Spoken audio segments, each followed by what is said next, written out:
Y seguimos en nuestra franquicia en Venezuela de aniversario. 11 años. Estamos conmemorando, celebrando, porque es un tema de celebración.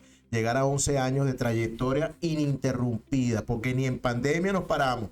Por ahí fotos en nuestras redes cuando salíamos con la mascarilla, con la bioseguridad, que ni siquiera conocíamos ese término, pero que nos los enseñó la pandemia, para bien o para mal. Entonces, aquí estamos, campantes, vigentes, llevándole a ustedes nuestros contenidos de valor e invitados de lujo, incluso algunos de super lujo. Nos jactamos mucho de decirlo, planificamos nuestros programas, hacemos las convocatorias y son aceptadas. Prueba de ello nuestros invitados de cada lunes de 1 a 3 de la tarde. Hoy pasó por acá la gente de Venacor, la Cámara del Aire Acondicionado, Refrigeración, etcétera, en manos de su presidente recién electo. Se acaba de ir Carolyn Ruiz, esa flamante directora ejecutiva que tan buena gestión está haciendo a cargo de Buena Voluntad, Goodwill Venezuela, y de verdad que es digno de elogio el trabajo que está haciendo esta ONG y que, dicho por ella misma, somos referentes a nivel mundial. Dentro de todo el holding de Goodwill Mundo, Venezuela tiene un capítulo importante. No me quedo allí. Tengo ahora sentado acá en mi mesa a Richard Tovar del estudio, a Richard Tovar. Él es profesor universitario, asesor de emprendimientos, pero también cofundador de esa agencia Índigo que él, junto con su socio Ángel Nieves, cofundaron ambos hace cuánto tiempo, en el 2011, imagínense ustedes. 2014. Y hoy lo tengo conmigo porque vamos a hablar de eso, de emprendimiento, pero también de intraemprendimiento. Bienvenido, Rich, ¿qué tal? Muchísimas gracias, Jenny. Feliz de acompañarte y conversar aquí con ustedes y conmemorar estos 11 años de este programa al aire. Yo recuerdo que yo a Richard lo entrevistaba en Radio Comunidad en esas postrimerías, y era un estudiante, porque yo vi venir algo aquí bueno y no me equivoqué, Richard. Definitivamente, el profe Richard, un pasante de estudiantes de educación de la Universidad Católica, y hoy por hoy es todo un instructor, un docente, un asesor. También de verdad te felicito y qué orgullo tenerte el día de hoy acá. Gracias, maestro. Bueno, gracias a ti y a otros tantos que nos ayudaron a formarnos, a acompañarnos y a desarrollarnos en ese camino, no solamente como formadores, sino también como personas que entendían la empresarialidad y la profesionalización de lo que veníamos haciendo, porque si bien es cierto en el país había muchas cosas, pero yo creo que un espacio como el que ustedes nos brindaron desde la Cámara de Franquicias Venezolana nos ayudó a profesionalizarnos y entender que nuestro rol y responsabilidad trascendía del servicio y tenía que ver con impacto también. Así, no, y qué bien lo han hecho, de verdad. Y vamos a hablar precisamente de eso, en ese rol de ustedes, tú y tu socio, que han venido haciendo desde hace 2 décadas. Okay, llevando adelante este mensaje, este delivery de asesorías y que tan buenos resultados les ha prestado. En otro momento me comentaste que ya tenían agenda copada para 2026. Sí. A ver, ¿cuál es ese valor agregado que una empresa puede recibir de manos de ustedes, pues, de Índigo? Maravilloso. Mira, Índigo es una agencia educativa que se dedica a potenciar líderes y equipos de trabajo y acompañar al empresariado venezolano a que su gente pueda acompañarlos a alcanzar sus objetivos de negocio y objetivos empresariales. Entonces, si de pronto tenemos objetivos financieros, objetivos de posicionamiento, objetivos culturales, objetivos de sostenibilidad, y quieres que tu equipo de trabajo tenga las capacidades, las actitudes, los intereses y las competencias para poder realmente dar respuesta a ese reto, es ahí justamente donde nosotros entramos en la ecuación. ¿Para qué? Para que tu equipo de talento humano y de desarrollo humano no se tenga que preocupar por algo adicional a lo que ya vienen haciendo en su gestión y que está funcionando, y que puedas tener justamente un aliado externo que a través de la contratación de servicios puedan ayudarte a diseñar la estrategia formativa para que tu gente pueda acompañarte a alcanzar tus objetivos de negocio. Desde la creación de plataformas e-learning hasta la creación de estrategias formativas, la creación de servicios de capacitación e incluso el acompañamiento y la mentoría o coaching a los líderes a través de distintas estrategias para que puedan aumentar su rendimiento en cuanto a bienestar dentro de la empresa. ¿Y cómo funciona? Me parece magistral e ideal, necesarísimo hoy por hoy. ¿Cómo funciona? ¿Tienen una entrevista básica, primigenia con el departamento de talento humano de las organizaciones, hacen su propuesta, diagnostican, hacen una propuesta de valor y después eso es autorizado? Cuando es aprobado, ya van directamente, hacen inmersión en la organización? ¿Cómo más o menos cuál es el estilo? Mira, el journey de servicio se ha transformado muchísimo en estos 11 años que tenemos con Agencia Índigo y a ver, antes era mucho de eso, de brindar un espacio de diagnóstico gratuito incluso para poder entrar en la organización y a partir de esa radiografía diseñar el servicio. Sin embargo, hoy en día ya venimos referidos.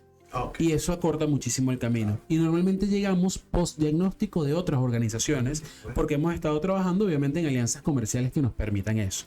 Entonces de pronto Argenis hizo un perfil de franquiciado y resulta que no se consigue ese perfil de franquiciado, pero hay personas que quisieran comprar esta franquicia y se pueden formar a ese perfil para alcanzar lo adecuado para adquirir la franquicia, y entonces Argenis como consultor le recomienda al franquiciante conversar con nosotros para formar al posible franquiciado. Es que eso es exactamente lo que estoy pensando. Mira, veo tanta falencia desde el punto de vista de talento humano. Eso que dicen los clichés, los eslogans, a veces pintados en la pared, pero que nadie sigue. Y sí, el recurso, el activo más importante de una organización es su gente, señor. Eso ha sido, eso es y eso será en el tiempo, definitivamente. Es donde hay que enfocar las baterías, poner el radar en cómo detectar, cómo atraer a ese talento humano ideal, no el mejor, no el peor, el correcto, y luego retenerlo, porque también sobre eso gira la cosa. Evitar la rotación esta que nos mata a veces como empresarios, como asesores, que no les dura la gente. Ahí pueden trabajar ustedes entonces, definitivamente. Sí, total. Bueno, de hecho Simon Sinek, un gran autor de temas de cultura organizacional, plantea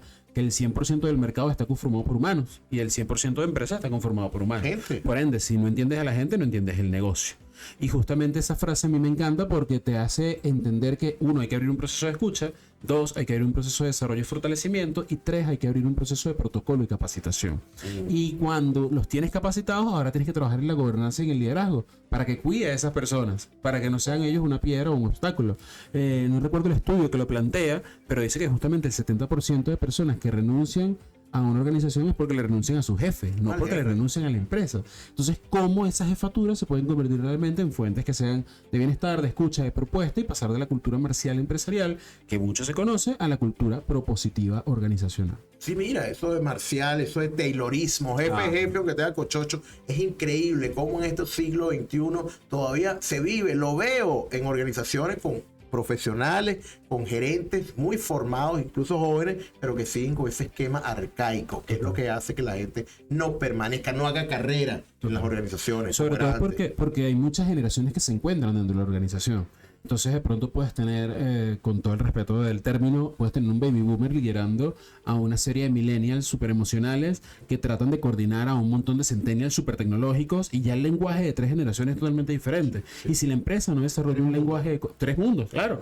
Y si la empresa no desarrolla un lenguaje de código común, si la empresa no desarrolla protocolos normalizados, si la empresa no desarrolla procesos de comunicación y flujo de información, la verdad es que te va a pesar poder trabajar con gente, porque básicamente van a estar viviendo desde el inentendimiento, y desde ahí no se construye necesariamente. Por eso a veces no prosperan, no fluyen.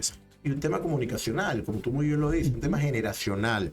Richard, tú de docente, como te formaste, profesor universitario hasta ahora, pero tú eres formado en la Universidad Católica, en la Escuela de Educación. ¿Ok? No era difícil estudiar educación en aquel momento, hoy lo sigue siendo. Por ahí hay una anécdota, no sé si con asidero, de que los peores promedios son los que se enrolan en estudiar educación porque los demás como que no los aceptan en otras escuelas con... ¿Eso es verdad o es un mito urbano? Sí, no, es totalmente cierto. De hecho, el promedio para entrar en una escuela de educación en cualquier universidad venezolana es el menor demandado. Dios. Entonces termina siendo la escuela de educación un puente para quienes quieren entrar a la universidad y cambiarse de carrera. Y luego se dan cuenta que de pronto no se pueden cambiar de carrera porque les cogieron el cupo, y terminamos egresando formadores o docentes que realmente no quisieron serlo en ningún momento. Además que la narrativa que acompaña a estudiar educación, bueno, ha sido una narrativa en la que eso te vas a morir de hambre, eso es precario, te vas a volver loco, que fue básicamente lo que me dijo mi mamá cuando yo decidí estudiar educación, ¿no? Y cuando eso se replica en una narrativa incluso colectiva, la verdad es que nadie quiere elegir esta carrera. Además, ser docente es poco sexy, ser docente es poco aspiracional, ser docente es poco... sí, es poco estratégico incluso cuando lo miras desde lo que conoces. Pero también nos perdemos la oportunidad de reinventar justamente esa profesión. Yo recuerdo que cuando comenzamos nosotros allá, hace 12 años antes incluso de formar Índigo, nosotros salíamos por el país como mochileros y pelucas de payaso a las escuelas de Fe y Alegría, y salíamos a las escuelas, claro, ¿te acuerdas, no? El tema de la peluca. Y engañábamos a los curas y a las monjas y les decíamos, mira, venimos con un servicio comunitario. Mentira, no veníamos con nada, pero queríamos formar diferente a los chamos. Y cuando los docentes veían cómo estábamos formando a sus chamos, los docentes decían, ellos no dan curso para formarnos nosotros. Entonces ahí entendimos que realmente sí se podía hacer diferente, sí, solo si alguien decidía hacerlo diferente. Hoy en día a mí me encanta decir que más de 36.000 personas me dicen profe, porque no solamente me dicen profe en las universidades, me dicen profe en las empresas, me dicen profe a las personas que conozco por mis redes sociales, porque al final lo que yo creo que lo que le hace falta todavía a la docencia venezolana es marcas que realmente hablen mejor de lo que hacemos y que eleven el impacto de lo que podemos hacer. ¿Y ustedes creen que lo han logrado? En el caso de Mira, Índigo, tenemos evidencias, más que ya eres el creemos. profe Rich. Primero, ya soy el profe Rich. Y segundo, tenemos evidencias de personas que estudiaron educación y que han podido hoy en día, por ejemplo, trabajar en departamentos de desarrollo de videojuegos internacional desde su casa, haciendo diseño Tiene un instruccional. ejemplo ahí que me gustaría mencionar. Sí, ahorita lo podemos mencionar, pero también tengo personas, por ejemplo, que son egresadas de una escuela de educación y están trabajando en evaluación de desempeño, creando instrumentos dentro de grandes empresas, o por ejemplo, personas que estudiaron educación y hoy en día están asesorando a marcas personales a crear sus cursos. Entonces, claro, lo que hacía falta era mostrar la posibilidad. Claro. Y, Pensar fuera de la caja, ¿no? Algo así. o dentro, pero definitivamente O sea, pensar. no como docente, sino más bien Claro. como instructor, pues. Sí, como alguien con herramientas que a través del servicio podían profesionalizar y acompañar a otros y también quitarnos un poco el tema del protagonismo, que yo creo que eso ha ayudado mucho en el docente. Sí, el docente, el educador, tiene mucho ego, porque es el dueño de la sabiduría. Y la verdad es que no sabemos nada. Y en la medida en que nos entendamos como complementos es donde podemos agregar valor. El profe Rich acá en Franquicias en Venezuela dándonos una clase. De eso se trata como docente formado y por vocación, porque suda de verdad vocación, Richard. Muchísimas de verdad lo noté hace unos cuantos años y hoy lo convalido. De verdad tu trayectoria y el sitial que has logrado ratifica que de verdad no estás equivocado al momento de estudiar educación, a pesar de que tu mamá te dijo lo que te dijo y hoy se lo puedes mencionar, de verdad. Me siento más cómodo de lo que nunca pensé y lo repetiría, volveré a estudiar educación, estoy seguro que es así. 100%. Vámonos al cordio, venimos con más de Franquicia de Venezuela y el profe Rich.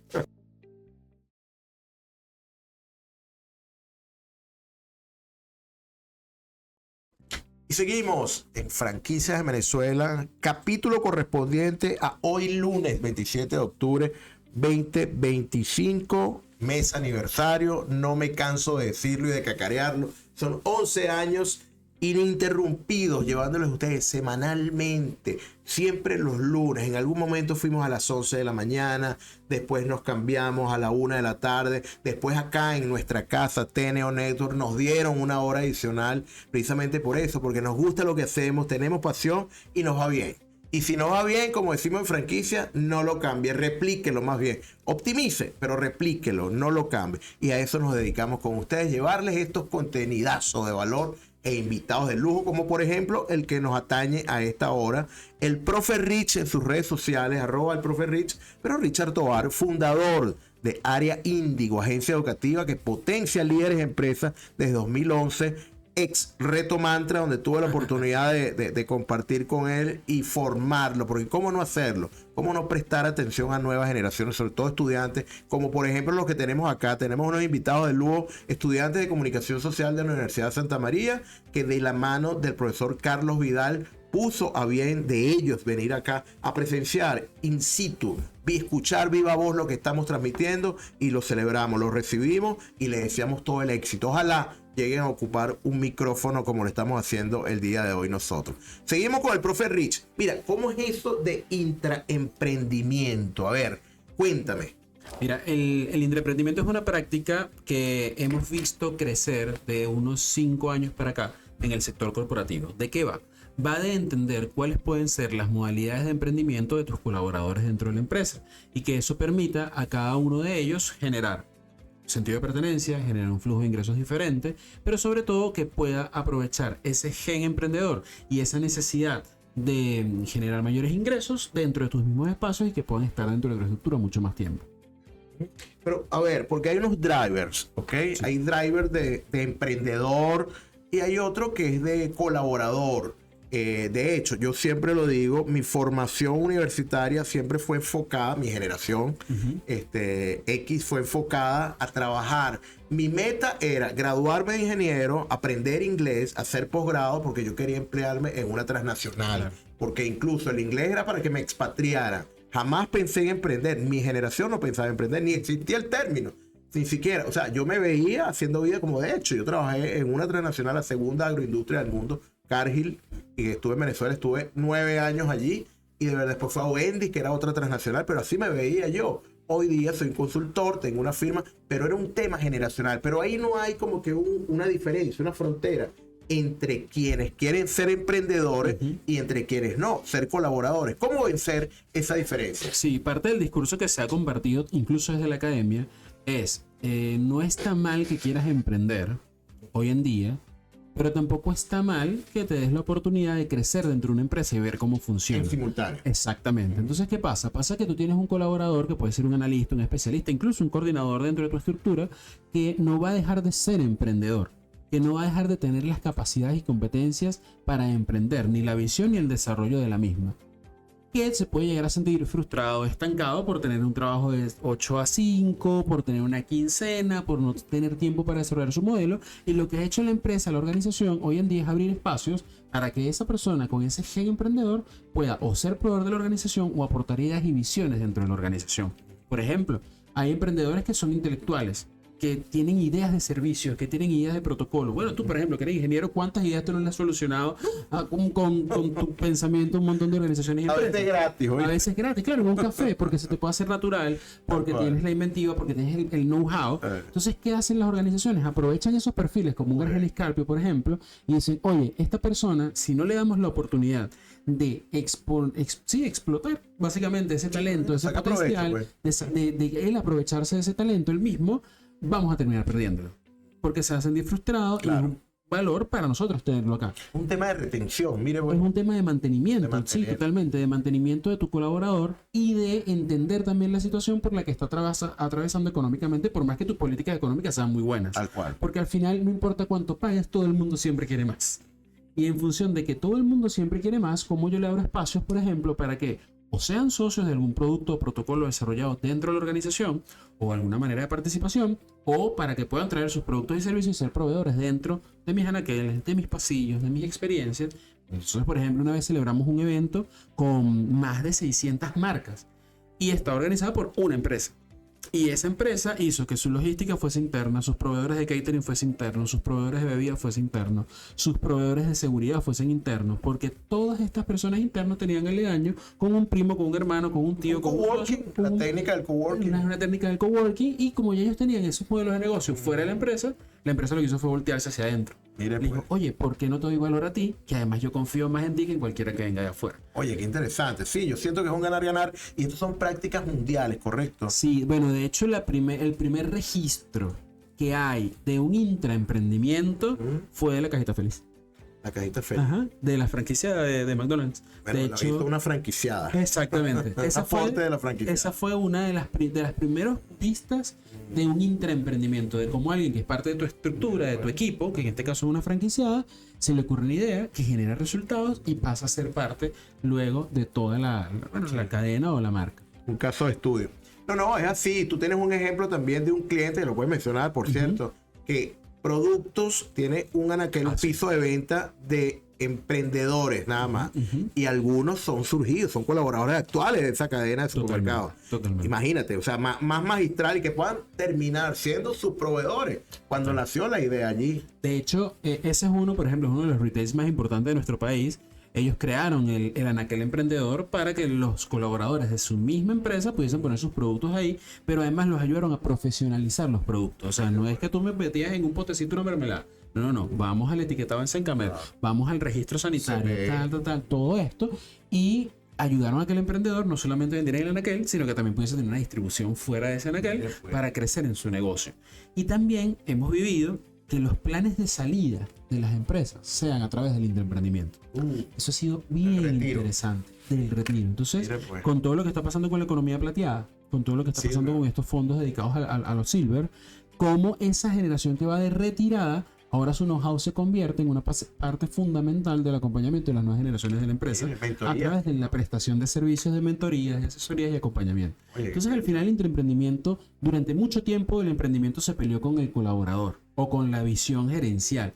Yo no necesito emprendedores dentro de mi empresa. Lo llamamos conflicto de interés. Tú no te puedes beneficiar de tu cargo con otra fuente de ingresos. Ahí está. ¿Me entiendes? Porque era vetado, incluso causal de despido. Imagínate tú cómo evolucionan las cosas, ¿no? Y evoluciona porque también creo que los líderes se han dado cuenta de que es una oportunidad. Creo que antes había un miedo de que se me va, o de que se me distrae, o no me es productivo, cuando hoy en día la verdad es que la visión de liderazgo, al menos de nuestra empresa venezolana, en muchos de los casos, ha migrado hacia una visión de innovación. Y desde esa visión de innovación se han permitido hacer las paces con muchos términos. Mira, tú eres docente en ejercicio de la Universidad Metropolitana, ¿correcto? Y de la Católica. Y de la Y del IESA cuando se acuerda de mí. ¿Cómo ves eventualmente como profesor invitado en el Instituto de Estudios Superiores de Administración?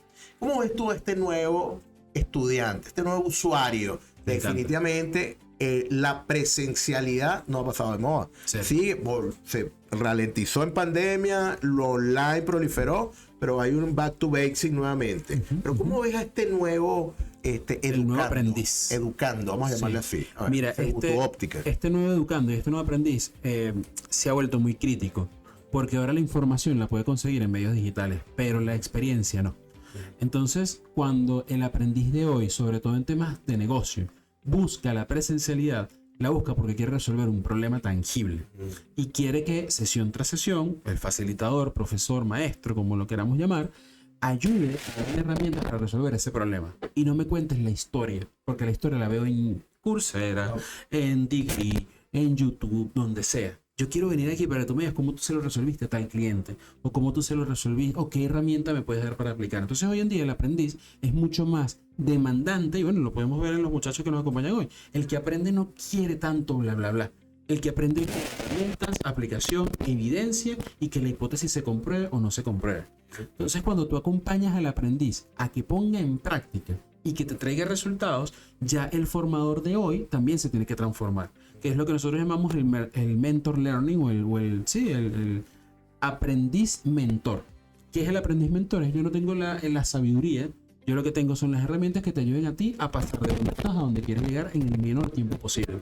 Termina siendo un formador tipo portaaviones. El avión llegó, lo recargamos y se vuelve ahí. Aquí lo que queremos es poco tiempo, mayor aplicabilidad y la transformación de eso. ¿Está logrando? Hay formación, hay metodología, para lograr satisfacer esa necesidad nueva, surgida. Sí, no es tan nueva. Bueno, es nueva. Tiene unos 6 años más o menos el aprendiz en con IA, mucho más aún, ¿no? Y a ver, la Universidad Católica Andrés Bello, la Universidad Metropolitana, el IESA, han hecho formaciones de formadores para atender estas necesidades de aprendizaje. Además, las empresas están tomando su rol formativo ahora hacia el público externo. Nosotros, por ejemplo, en un cliente que amo, que es PepsiCo, con ellos nosotros tenemos ya 6 años trabajando en la formación de sus proveedores, de sus clientes. Entonces ellos recogen a los clientes que tienen abastos, tiendas, kioscos, que les despachan sus productos y sus neveras y su merchandising y les enseñan a profesionalizar sus negocios. ¿Con quiénes? Con profesores de la Metro, con profesores de UCAP, profesores de IES. Entonces la empresa hoy en día tiene un rol también académico dentro del mercado. Y la empresa entiende cuáles son los problemas que se le presenta a su cliente y cómo resolvérselos. Nosotros hemos logrado una tasa de conversión de clientes que estaban dormidos, cesantes, hasta un 70% que vuelven a adquirir productos. Entonces ahí reinciden en la compra de los productos, en este caso PepsiCo. ¿Y reinciden por qué? Oye, porque es que yo no te había comprado porque me faltaba el numerito de la cosa, que el registro, que no sé qué. Y cuando yo, como tu proveedor, me atrevo a acompañarte a resolverlo, hacemos negocio de nuevo. Entonces una de las cosas que yo creo firmemente es que la variable del negocio está en la capacitación correcta, en el acompañamiento metodológico para atender las necesidades. Capacitación es la clave, asesorías son las claves en sus diferentes formas. Siempre lo digo y lo diré. Todos necesitamos en algún momento de nuestras vidas profesionales algún tipo de asesoría, algún tipo de mentoría, algún tipo de coaching también, que estuvo de moda en el pasado, pero incluso algún tipo de terapia, algún terapeuta que nos indique alguna área de oportunidad, alguna falencia que podamos mejorar. Son los externos los que nos lo pueden decir. Yo eventualmente requiero los servicios también de asesores, a pesar de que soy asesor, porque nadie está exento, señor. Richard, te felicito por lo que estás haciendo, hermano. Me enorgullece que estés en mi programa, sobre todo en fechas aniversarias, porque dice que volverás. O sea, el mensaje es ese. Amén. Serás invitado recurrente, te tendremos en el radar periódicamente para no agotarte tampoco, porque esta es tu casa. Te felicito, sigue como vas, porque tienes el éxito de verdad en tu radar, en tu ficha natal. Está tu ficha de éxito también ahí escrita, estoy seguro. Muchísimas gracias, maestro. ¿Un mensaje final? El mensaje final es, bueno, uno, siempre tengan buenas relaciones con sus maestros. Y dos, capacítense y aprendan todo lo que necesiten, porque eso es lo que nos va a permitir solucionar problemas. Así es. El profe Rich en Franquicias de Venezuela, hoy lunes 27 de octubre 2025, al corte y más de nuestros invitados.